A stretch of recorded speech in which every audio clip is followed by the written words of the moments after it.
Assalamualaikum warahmatullahi wabarakatuh. Bismillahirrahmanirrahim. Innal hamdalillah nahmaduhu wa nasta'inuhu wa nastaghfiruh wa na'udzu billahi min shururi anfusina wa sayyiati a'malina. Man yahdihillahu fala mudilla lahu wa man yudlil fala hadiya lahu. Wa ashhadu an la ilaha illallah wahdahu la syarika lahu wa ashhadu anna Muhammadan 'abduhu wa rasuluh. Ya ayyuhalladzina amanu taqullaha haqqa tuqatih wa la tamutunna illa wa antum muslimun. Ya ayyuhan nasu taqu rabbakumul ladzi khalaqakum min nafsin wahidah wa khalaqa minha zawjaha wa batha minhuma rijalan katsiran wa nisaa'a wattaqullaha alladzi tasaaluna bihi wal arham innallaha kana 'alaikum raqiba.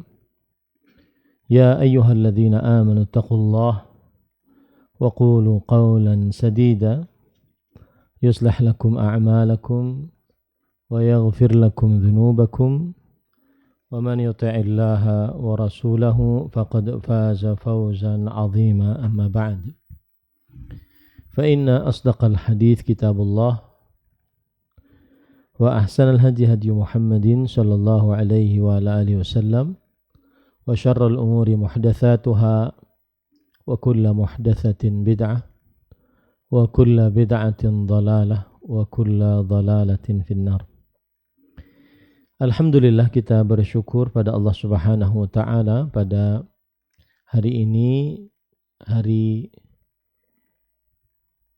Rabu pagi 26 Safar 1447 Hijriah, bertepatan dengan 20 Agustus 2025, kita dimudahkan oleh Allah Subhanahu wa taala untuk duduk bersama mengkaji kembali kitab Sirah Nabawiyah, belajar meraih cinta sejati kepada Sang Rasul sallallahu alaihi wa ala alihi wasallam. Salawat dan salam semoga selalu Allah berikan kepada Nabi kita Muhammad sallallahu alaihi wa ala alihi wasallam, pada keluarga beliau, para sahabat, serta orang-orang yang mengikuti beliau sampai hari kiamat kelak. Dengan nama-nama Allah yang husna dan sifat-sifatnya yang ulia, kita berdoa, Allahumma inna nas'aluka ilman nafi'an wa rizqan tayyiban wa amalan mutaqabbala. Allahumma amin. Ahibati fillah, kita masih di dalam bab yang ke-8, lika-liku dakwah Nabi Muhammad sallallahu alaihi wasallam, dan masih pada poin yaitu wasilah ahlul batil dalam memerangi Islam. Dan pada pertemuan sebelumnya kita sudah sampai kepada wasilah yang kelima.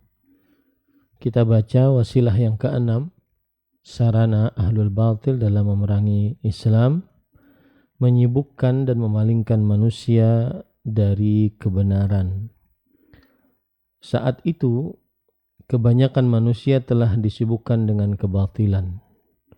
Orang yang telah disibukkan dengan kebatilan akan sangat sulit untuk menerima kebenaran. Ini faedah menarik dari Ustadz. Orang yang telah disibukkan dengan kebatilan akan sangat sulit untuk menerima kebenaran. Maka dia harus terlepas dulu dari kebatilan, baru setelah itu bisa menerima kebenaran. Kebanyakan orang yang masih di dalam kebatilan sangat sulit untuk menerima kebenaran. Kenapa? Karena dia masih disibukkan dengan kebatilan-kebatilan yang dia miliki. Itulah kenapa Allah Subhanahu wa taala berfirman, wa idza qila lahu taqillah akhadathul 'izzatu bil its. Jika dikatakan kepada dia takutlah kepada Allah, maka tumbuhlah rasa kesombongan di dalam dirinya untuk melakukan dosa. Ini disebabkan karena dia memang sibuk dengan kebatilan. Orang yang sibuk dengan kebatilan susah untuk menerima kebenaran, meskipun itu berasal dari Al-Quran atau hadis Rasul Sallallahu Alaihi Wasallam.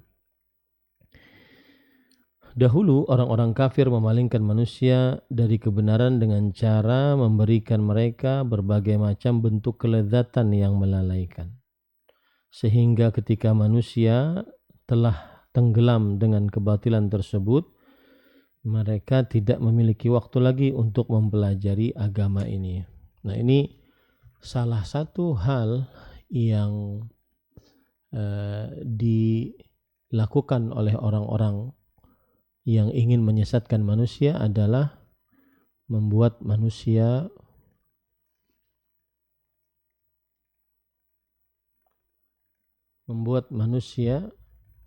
tersibukkan dengan kebatilan.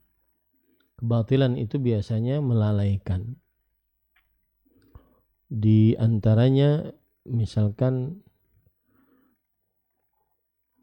perjudian, khamar, perzinahan, pencurian, kemudian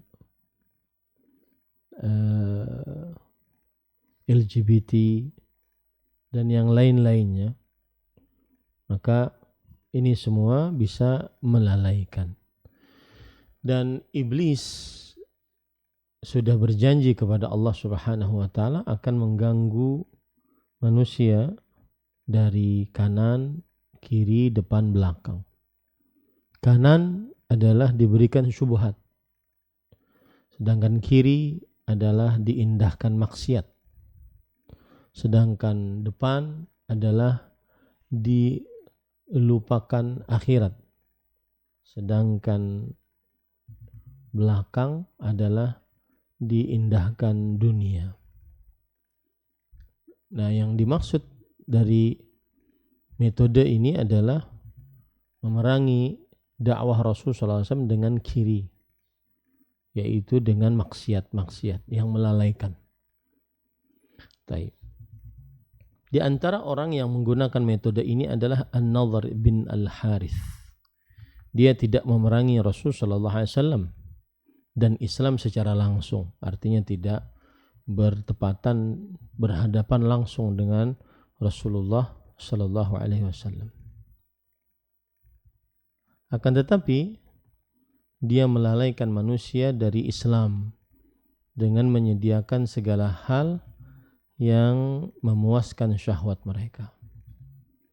Dia berkata kepada kaum Quraisy, "Wahai kaum Quraisy, demi Allah telah datang kepada kalian suatu perkara yang tidak bisa kalian hindari. Dahulu Muhammad sallallahu alaihi wasallam adalah seorang pemuda yang paling kalian ridhai, percayai ucapannya dan paling amanah.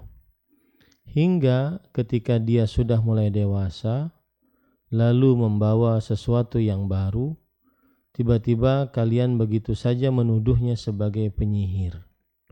Demi Allah, Muhammad sallallahu alaihi wasallam bukanlah seorang penyihir.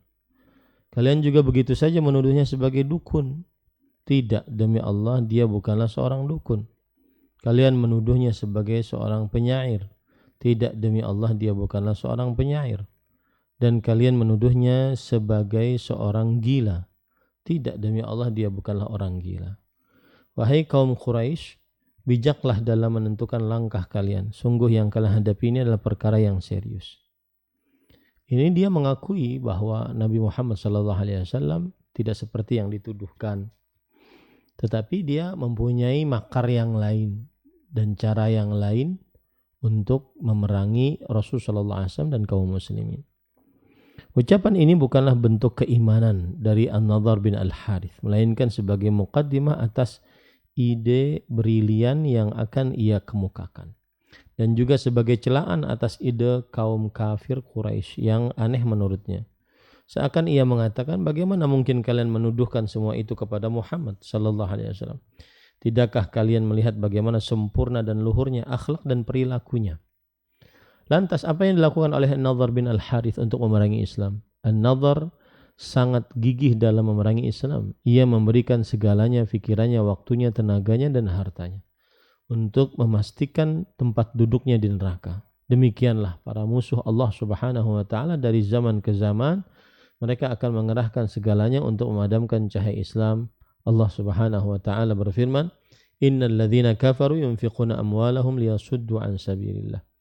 Fasayunfiqunaha thumma takunu 'alaihim hasratan thumma yughlabun. Walladzina kafaru ila jahannama yuhsyarun." Sungguhnya orang-orang yang kafir menghabiskan harta mereka untuk menghalangi orang-orang dari jalan Allah. Mereka akan menghabiskan harta itu yang kemudian akan menjadi penyesalan bagi mereka. Dan mereka akan dikalahkan dan ke dalam jahannamlah orang-orang yang kafir itu dikumpulkan. Quran Surah Al-Anfal ayat 36. Ayat ini memberikan pelajaran kepada kita bahwa orang-orang kafir mengerahkan segalanya untuk memusuhi dakwah Nabi Muhammad. Orang-orang kafir mengerahkan segalanya untuk memusuhi dakwahnya para nabi dan para rasul alaihi wassalatu wassalam. Dan itu kebiasaan dari mulai semenjak dahulu. Mereka mengerahkan seluruhnya untuk memerangi kebenaran.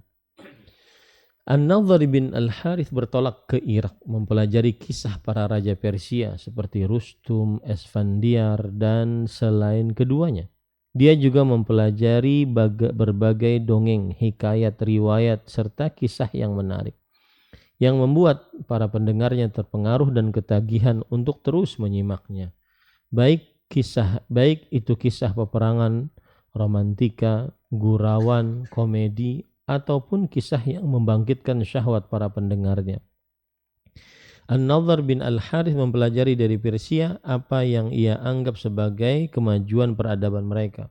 Setelah merasa cukup, ia pun kembali ke Mekah untuk menyampaikannya kepada Quraisy agar mereka teralihkan dari dakwah Rasul sallallahu alaihi wasallam. Nah, ini tujuannya, yaitu membuat agar orang-orang Quraisy condong kepada yang disampaikan oleh An-Nadhr ibn Al-Harith. Dan seakan-akan kalau saya tangkap ya, seakan-akan Ustadz di sini ingin menyampaikan kepada kita bahwa salah satu hal yang merusak dakwah Islam adalah kajian-kajian yang ada di dalamnya dongeng-dongeng, kajian-kajian yang ada di dalamnya cuma kisah-kisah, hikayat-hikayat. Bahkan kalau di zaman sekarang semua perkataan-perkataan tersebut dibarengi dengan hal-hal yang pornoisme yang berkaitan dengan kemaluan, syahwat, sehingga lebih menarik di tengah orang-orang. Dan dan akhirnya orang-orang tidak mau belajar agama Islam, sukanya belajar atau mendengar kisah-kisah tersebut. Dan itu terjadi zaman sekarang. Berarti itu adalah yang melakukannya pertama kali An-Nadhr ibn Al-Harith sebagaimana kisah ini.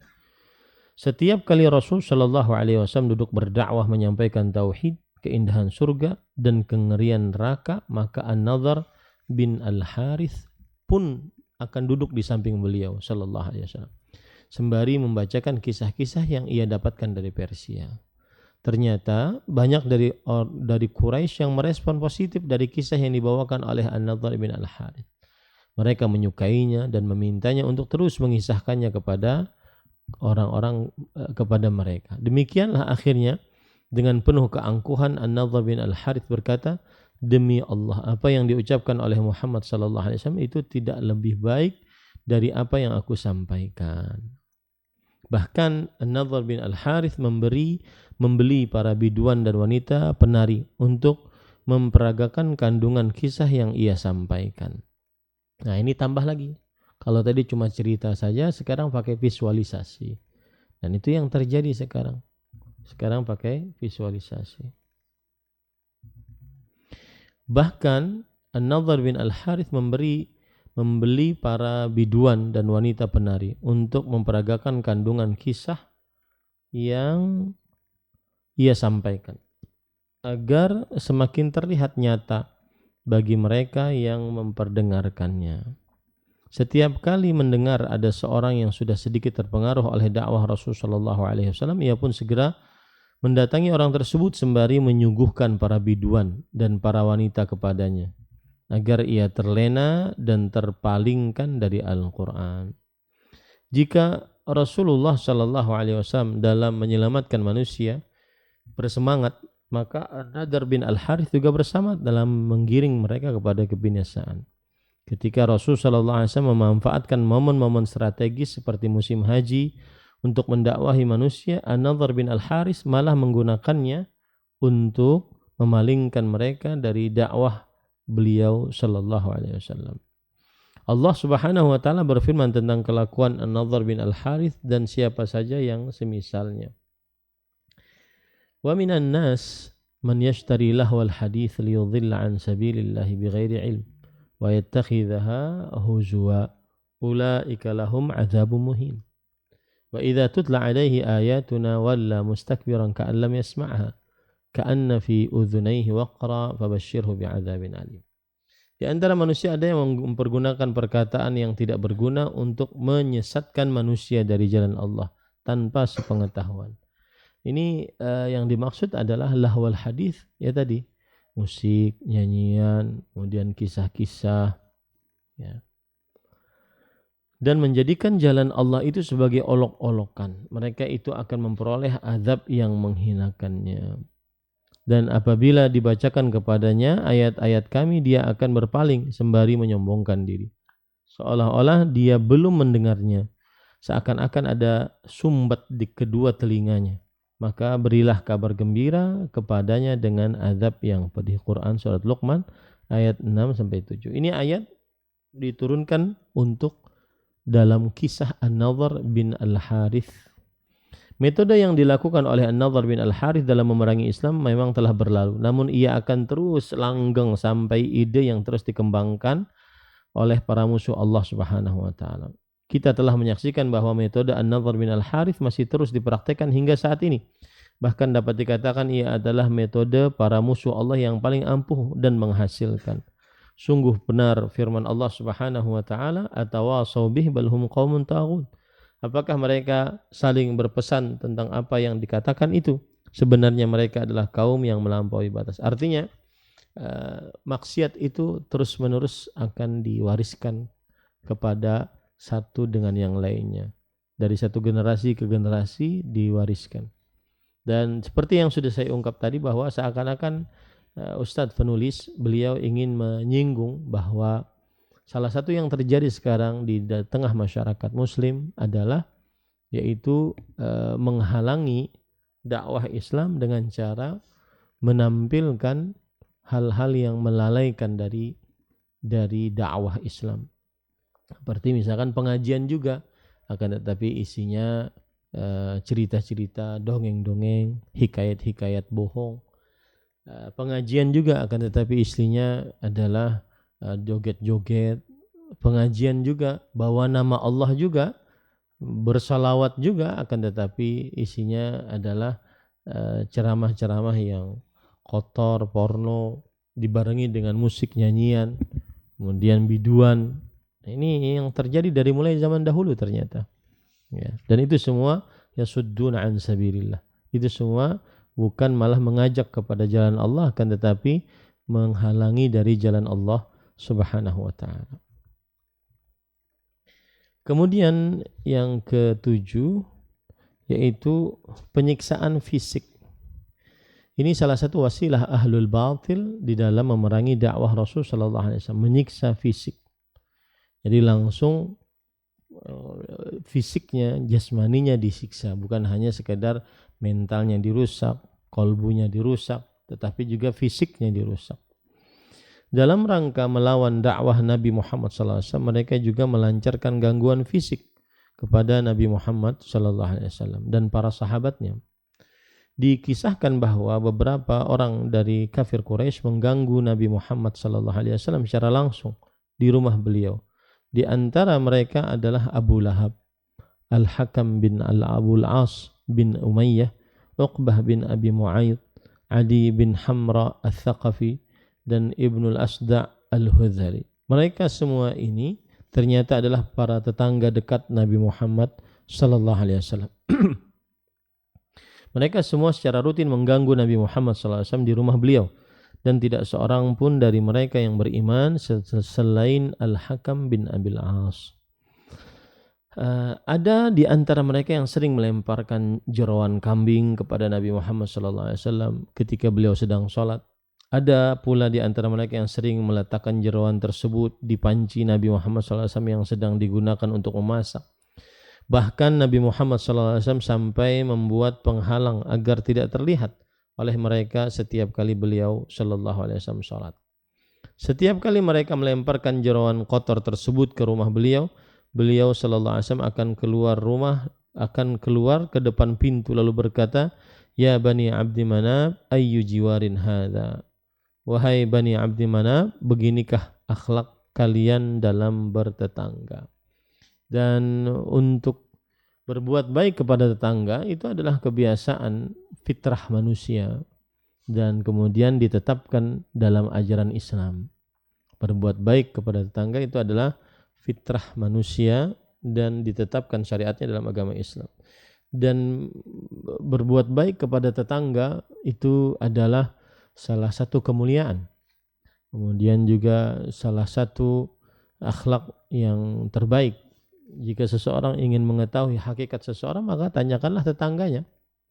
Jika seseorang ingin mengetahui hakikat seseorang, maka tanyakanlah bagaimana dia dengan tetangganya. Salah satunya dia akan dapatkan informasi yang baik tentang orang tersebut. Taib.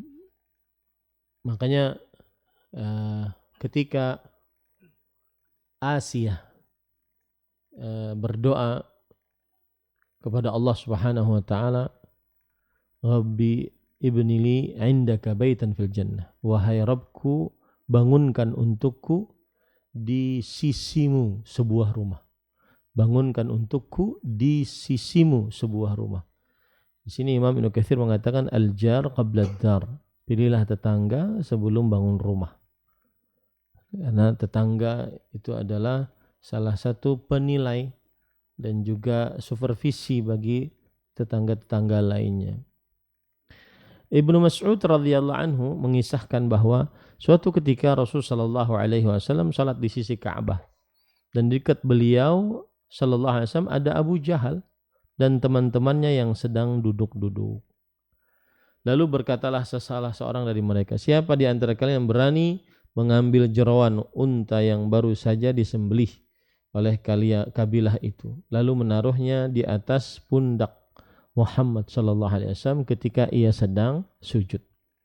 Maka berdirilah orang yang paling celaka di antara mereka, yaitu Uqbah bin Abi Mu'ayyid, dan ia pun langsung melaksanakan hal tersebut.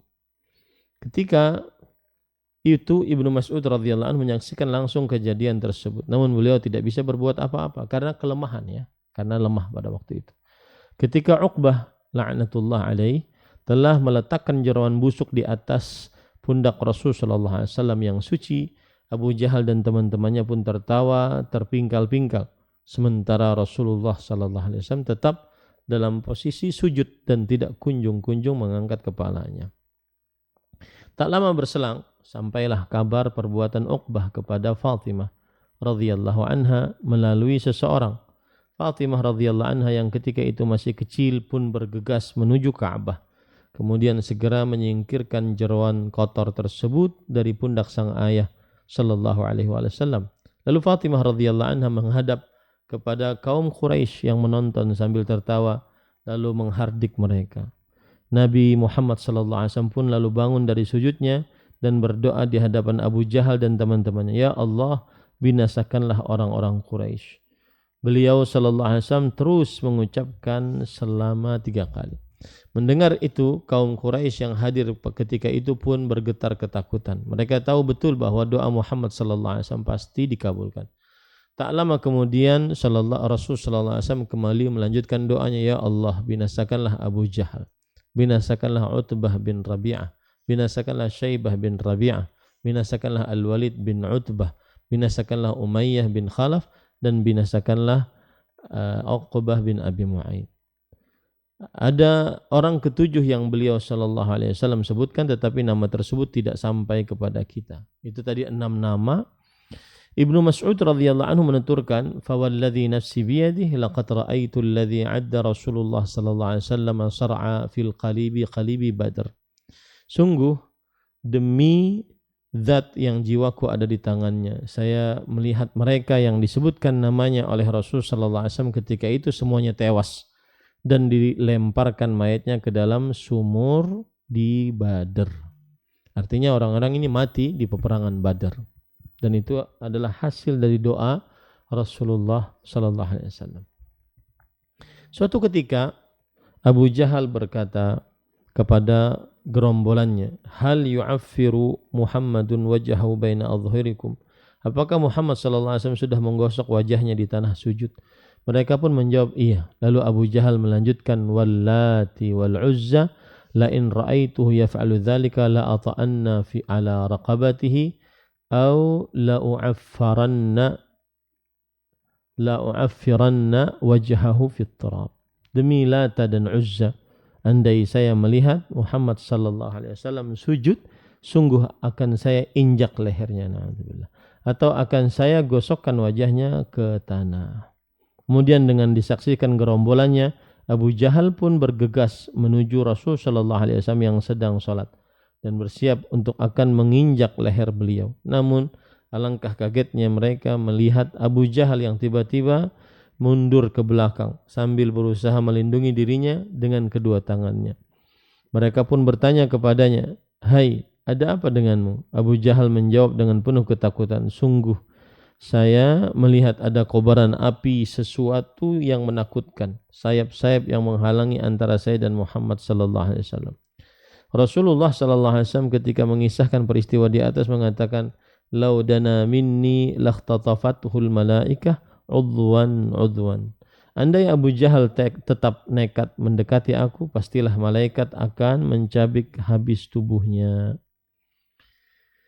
Terkait peristiwa ini turunlah firman Allah Subhanahu wa taala, "Kalla innal insana layatgha ar-ra'ahu istaghna inna ila rabbikar ruj'a ara'aita alladhi yanha 'abdan idza shalla ara'aita in kana 'alal huda aw amara bittaqwa ara'aita in ara'aita in kadzdzaba wa tawalla alam ya'lam bi anna Allaha yara kalla la illam yantahi lanasfa'an bin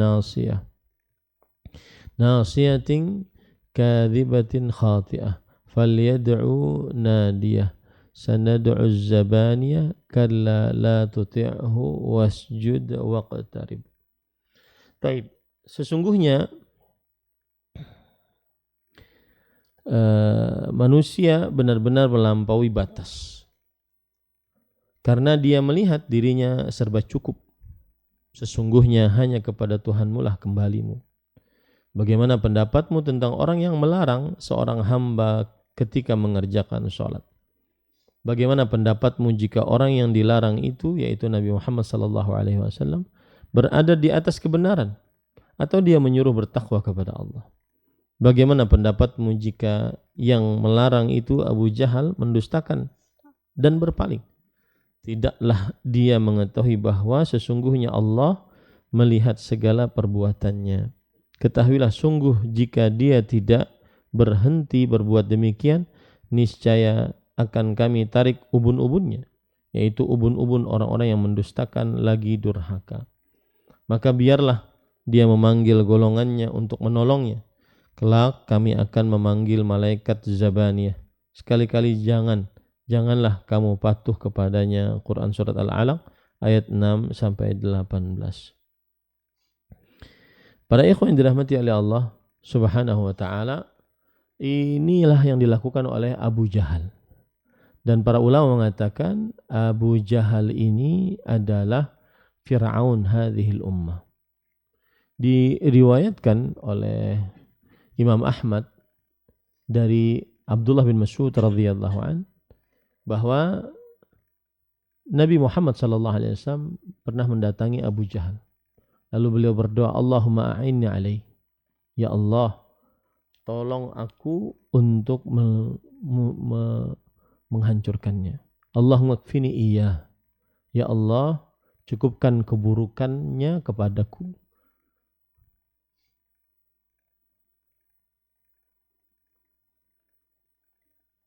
Kemudian para ikhwan dirahmati oleh Allah Subhanahu wa taala, lalu Abdullah bin Mas'ud radhiyallahu anhu berkata, "Walladzi nafsi biyadihi laqad ra'aitu Aba Jahal sari'an yauma Badr ka'annahu fir'aunu hadhil ummah."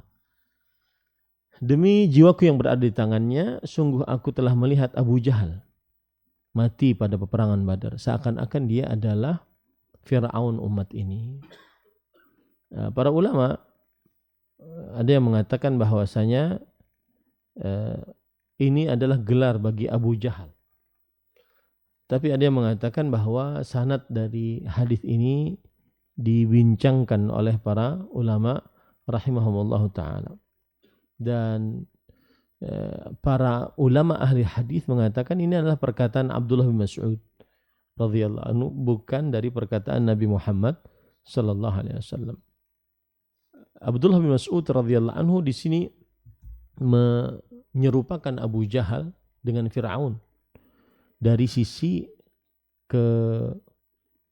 tughyan, dari sisi ke penyimpangannya dan pelampauan batasnya, kemudian dari sisi kesombongannya, istikbar, kemudian dari sisi adawah, permusuhannya terhadap Nabi Muhammad sallallahu alaihi wasallam, sebagaimana Fir'aun memusuhi dakwahnya Nabi Musa alaihi salam. Nah, dan pada pertemuan sebelumnya Mas Bayu bertanya tentang Lata dan Uzza. Saya ada sedikit kekeliruan. Saya katakan waktu itu Lata adalah sebuah kuburan orang saleh yang biasa menyediakan makan untuk orang-orang yang menunaikan ibadah haji. Ini sudah benar. Kemudian setelah orang saleh ini meninggal, dia dikubur lalu dijadikan berhala kuburannya. Ini sudah benar. Yang keliru yang saya sebutkan adalah Al-Uzza. Al-Uzza disebutkan oleh para ulama, dia adalah syajarah 'alaiha bina wa astar binakhlah. Dia adalah sebuah pohon yang dikaini, ditutupi dengan kain, kemudian disembah. Ya. Ini Al-Uzza. Makanya Rasulullah sallallahu alaihi wasallam ketika Abu Sufyan berkata pada peperangan Uhud, "Lanal Uzza wa la Uzza lakum." Kita memiliki Uzza dan kalian tidak memiliki Uzza. Uzza di sini pohon yang dikeramatkan gitu. Dan akhirnya kemudian jadi berhala. Ada lagi pendapat yang lain, Al-Lata itu adalah bukan kuburan, tetapi dia adalah disebutkan oleh Imam Ibnu Katsir, yaitu sakhrah. Dia adalah sebuah batu, bongkahan batu yang besar dan berwarna putih mangkusyah, dan dia terpahat gitu batunya itu. Di atasnya ada sebuah rumah dan berada di Taif, dan itu adalah berhala yang disembah oleh orang-orang Taif yang di dalamnya keturunan Thaqif. Sedangkan Al-Uzza adalah berhala yang disembah oleh orang-orang Quraisy. Makanya Abu Sufyan sebelum masuk Islam pada peperangan Uhud mengatakan, "Lanal Uzza wa la Uzza lakum." Kita orang-orang Quraisy memiliki Uzza dan kamu tidak memiliki Uzza. Adapun Manat, dia juga sama, batu juga ya. Dan dia berada di Qudait, yaitu antara kota Mekah dan kota Madinah. Dan ini batu yang dijadikan berhala oleh orang-orang Bani Khuza'ah, kemudian orang Aus dan Khazraj. Ya. Dan Khuza'ah itu adalah pemimpin atas penduduk kota Madinah sebelum ada Aus dan Khazraj. Makanya di antaranya yaitu Amr bin Luhai al-Khuza'i. Dia yang pertama kali memimpin kota Mekah, maksud saya, kota Mekah sebelum adanya kota Madinah maksud, sebelum adanya Aus dan Khazraj. Yang jelas dia berhala-berhala gitu ya. berhala yang disembah oleh orang-orang Quraisy. Nah, itu sebagai koreksian atas yang sebelumnya. Baik, kita lanjut. Salah seorang tabi'in yang bernama Urwah bin Zubair suatu ketika pernah bertanya kepada Abdullah bin Amr ibn As radhiyallahu anhu. Wahai Abdullah, apakah gangguan terberat yang pernah dilakukan kaum musyrikin kepada Rasulullah sallallahu alaihi wasallam? Abdullah bin Amr radhiyallahu anhuma pun menjawab, aku pernah melihat Uqbah bin Abi Mu'aid mendatangi Nabi Muhammad sallallahu alaihi wasallam ketika beliau sedang salat. Lalu ia pun mencekik leher Nabi Muhammad SAW, subhanallah, dengan sangat kuat menggunakan selendangnya. Abu Bakar radhiyallahu anhu pun bergegas datang dan mendorong Uqbah bin Abi Mu'aid hingga ia terjatuhkan dari Nabi Muhammad sallallahu alaihi wasallam. Abu Bakar radhiyallahu anhu berkata kepadanya, "Ataqtuluna rajulan an yaqula Rabbi Allah wa qad ja'akum bil bayinat min rabbikum?" Bagaimana bisa kalian ingin membunuh seseorang yang berkata Rabbku adalah Allah dan ia telah datang kepada kalian membawa sekian banyak dalil dan hujjah dari Rabb kalian. Meskipun gangguan fisik yang dialami oleh Nabi Muhammad SAW sudah sangat berat, namun tidaklah seberapa dibandingkan apa yang dialami oleh para sahabat, terutama mereka yang bukan berasal dari kabilah yang kuat, seperti Abdullah bin Mas'ud al-Hudhali, bagi para sahabat yang merupakan budak seperti Bilal radhiyallahu anhu. Tahukah Anda bahwa sahabat pertama yang membaca Al-Quran secara terang-terangan di Makkah adalah Abdullah bin Mas'ud radhiyallahu anhu. Suatu ketika para sahabat sedang berkumpul, lalu mereka saling berkata di antara mereka, "Demi Allah, Al-Quran belum pernah dibacakan secara terang-terangan kepada kaum Quraisy. Siapakah di antara kita yang bisa memperdengarkan Al-Quran kepada mereka?" Maka Abdullah bin Mas'ud radhiyallahu anhu yang ketika itu pun hadir berkata, "Biar saya yang membacakannya di hadapan mereka." Para sahabat pun berkata, jangan kamu, kami khawatir mereka akan menghabisimu jika kamu melakukannya. Kami hanya menawarkannya kepada seseorang yang berasal dari kabilah yang kuat, yang bisa melindunginya dari kejahatan kaum Quraisy. Di sini ada pelajaran para ikhwah. Salah satu yang bermanfaat untuk dakwah adalah apabila ada pemuka-pemuka yang masuk dalam agama Islam. Khiyarukum fil jahiliyah, khiyarukum fil Islam idza faquhu. Orang-orang yang terbaik di antara kalian di masa jahiliyah adalah orang-orang yang terbaik di masa Islam jika mereka belajar agama Islam. Dan ini juga menunjukkan bahwa di tengah-tengah manusia ada keturunan-keturunan yang memang dipandang oleh manusia. Dan itu tidak bisa kita pungkiri, meskipun dalam agama Islam itu bukan ukuran sebagai sebuah kemuliaan. Akan tetapi ketika ada yang masuk dalam agama Islam, dia mempunyai keturunan yang tinggi, maka itu salah satu poin yang bermanfaat untuk kaum muslimin. Ibnu Mas'ud radhiyallahu anhu pun menjawab, "Tidak mengapa, sungguh Allah lah yang akan melindungiku." Di sini tauhid, ya. Di sini adalah tauhid. Ibnu Mas'ud radhiyallahu anhu pun beranjak pergi hingga beliau sallallahu alaihi wasallam tiba di makam Ibrahim di waktu duha, sementara kaum Quraisy sedang duduk-duduk berkumpul di majlis mereka. Ibnu Mas'ud radhiyallahu anhu pun berdiri di sisi makam Ibrahim. Mereka menghadap ke arah majlis kaum Quraisy, lalu mulai membacakan Al-Quran dengan suara yang lantang. Jadi orang-orang Quraisy itu sukanya duduk di arah hijir gitu. Di arah hijir. Di situ kan naung, tidak terkena kepada matahari. Mereka sukanya duduk di situ. Kemudian beliau membaca surah Ar-Rahman, Allamal Quran. Kaum Quraisy pun tertegun memperhatikan Ibnu Mas'ud radhiyallahu anhu. Tak lama kemudian mereka pun sadar bahwa Ibnu Mas'ud radhiyallahu anhu sedang membacakan Al-Quran. Maka mereka pun segera bangkit dan memukuli wajah Ibnu Mas'ud radhiyallahu anhu. Namun Ibnu Mas'ud radhiyallahu anhu tidak mengindahkan pukulan demi pukulan yang mendarat di wajahnya. Beliau terus membaca, barulah kemudian beliau kembali kepada sahabatnya yang lainnya. Ketika melihat lebam bekas pukulan di wajah Ibnu Mas'ud radhiyallahu anhu, para sahabat pun berkata, "Inilah yang kami khawatirkan akan menimpamu."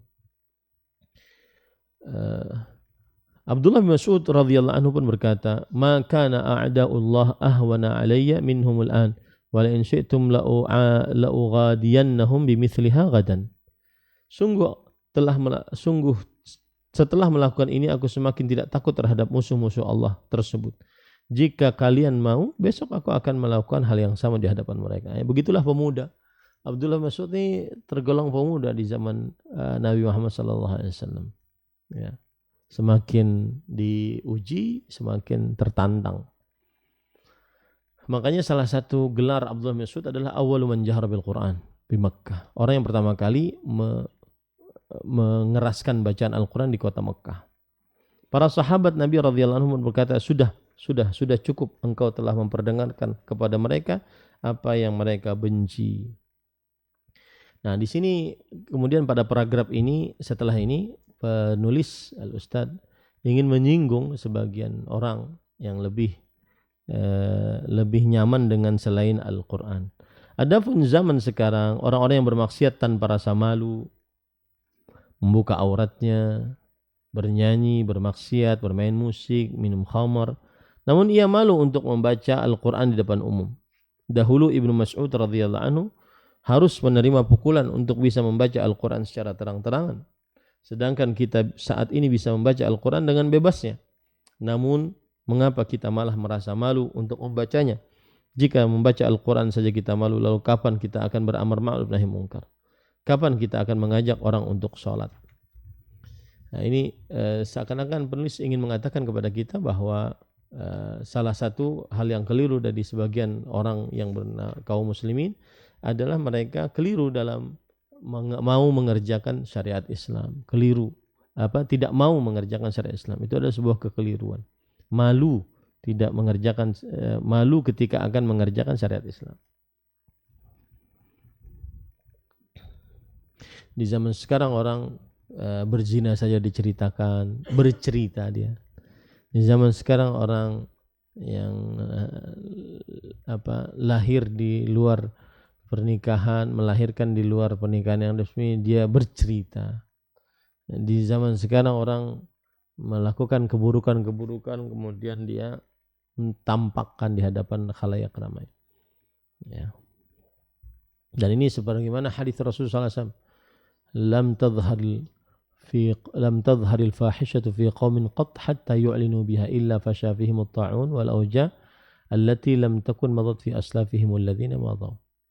Yang artinya tidaklah perbuatan fahisyah, keji di suatu kaum nampak sampai mereka memperlihatkannya secara terang-terangan, melainkan akan tersebar di tengah mereka penyakit ta'un, penyakit mewabah tanpa ada obatnya, dan penyakit-penyakit yang belum ada sebelum mereka. Nah, maka saat seseorang ingin mengerjakan ketaatan, janganlah dia malu. Dan janganlah dia malas. Janganlah dia malu dan janganlah dia malas. Dan kemalasan berasal dari kebodohan. Kemalasan berasal dari kebodohan. Maka kayak majelis-majelis seperti ini, saya tidak tahu ya majelis yang setiap hari Jumat apakah banyak berhadir atau tidak, atau semangat dihadiri atau tidak. Maka semestinya seseorang semangat untuk menghadiri majelis-majelis ilmu yang kita bisa menghadirinya dengan mudah. Ya. Oleh karena itu di antara kenikmatan yang sudah habis waktunya.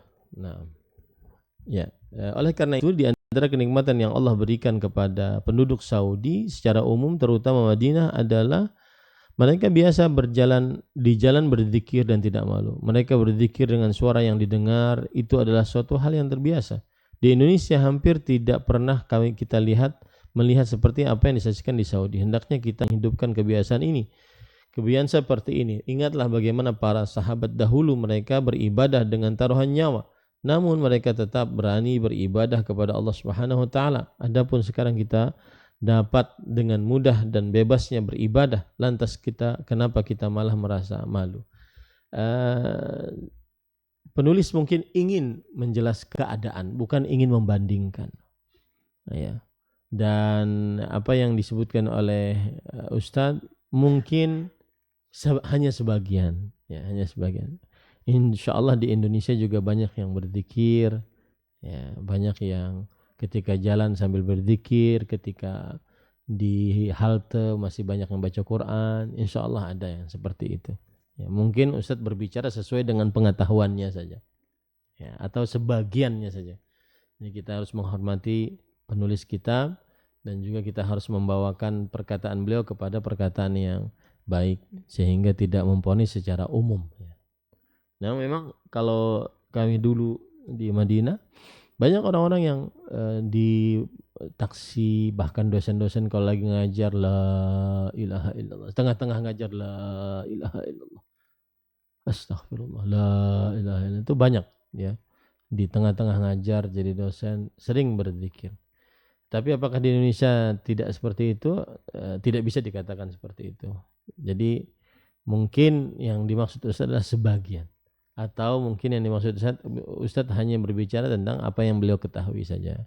Dan itu tidak menutup kemungkinan di Indonesia pun banyak yang berzikir pada waktu-waktu yang sangat dilalui ketika seseorang hidup di dunia. Nah itu dulu, mohon maaf kalau jam 9 lewat. Alhamdulillah kita selesai menyebutkan tentang wasilah yang ketujuh yang dimiliki oleh Nabi Muhammad SAW atau wasilah ahlul batil dalam memerangi Islam yang dihadapi oleh Rasul SAW. InsyaAllah pada pertemuan yang akan datang kita menyelesaikan bab yang ke-8 ini dalam perkara wasilah ahlul batil dalam memerangi Islam. Kita baca nanti kisah-kisah dari para sahabat Nabi radhiyallahu anhum yang mereka mendapati intimidasi, kemudian juga mendapati gangguan dari orang-orang musyrik Quraisy ketika mereka beragama Islam. Itu yang bisa disampaikan pada kesempatan kali ini, karena waktu habis mungkin belum ada pertanyaan. Jika ada yang ingin ditanyakan mungkin setelah kajian bisa. Wa sallallahu nabiyana Muhammad walhamdulillahirabbil alamin. Wassalamualaikum warahmatullahi wabarakatuh.